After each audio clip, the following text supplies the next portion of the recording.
মূল সোর্সটাকে পেয়েছে। আশা করি কিছুক্ষণের মধ্যে কন্ট্রোলে চলে আসবে যারা কর্মকর্তারা বলেছে। আর আমরা সেই সকাল 9টা থেকে শুরুলতা থেকে কাজ করে যাচ্ছি আমরা যেন উৎসুক জনতা প্রতিবন্ধকতা না হয়, এর জন্য তাদেরকে আমরা দূরে সরিয়ে রেখেছি। আমরা যারা অনেকে অগ্নি নির্বাপনের শেষে তাদের ঘাটটা পুড়ে গেছে, বললো যে আমাদের ঘাট হিটটা এত ছিল, ধোয়াটার হিট, যে ঘাড় পুড়ে গেছে, তাদেরকে পানি খাওয়ানো, স্যালাইন দেওয়া, কলা এগুলো খাইয়ে আমরা তাদেরকে double million offer Walton fridge কিনে পেতে পারেন 20 লক্ষ টাকা, রয়েছে কোটি কোটি টাকার নিশ্চিত উপহার। আচ্ছা, নিচে আগুনের তাপে ফ্লোর ফেটে গেছে যেটি আমরা দেখলাম, কি অবস্থা, ব্যবসায়ীরা কি অবস্থায় আছেন বা কি পরিমাণ ক্ষয়ক্ষতি হয়েছে, নিচে কি কি ছিল আসলে?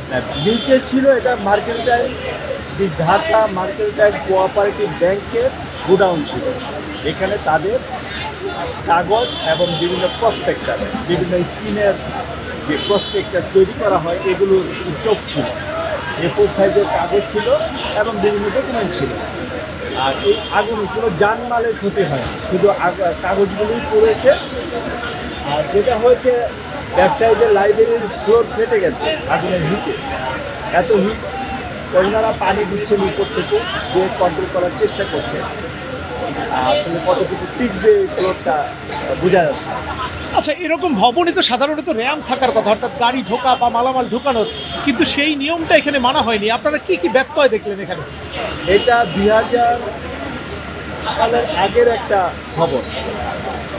এখানে 2.5 ফিট থেকে 3 ফিটের একটা সিঁড়ি, এখান দিয়েই ফায়ার সার্ভিসের কর্মীরা ঢুকছেন, এদিক দিয়েই ধোঁয়া বেরোচ্ছে, গরম ধোঁয়া, এদিকেই আর ভেন্টিলেশনের কোনো ব্যবস্থা নেই, এই একটাই পথ। এইখান দিয়ে কাজ করতে হলো, ব্যত্যয় ছিল।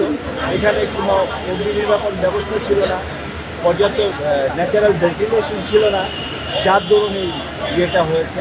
আর বদ্ধ ছিল, যার দরুন ধোঁয়াটাও আগুন হয়ে গেছে, এত পরিমাণ হিট হয়েছে, ওটা মুখে লাগলে মুখ মানে পুড়ে যায়, এরকম অবস্থা ছিল।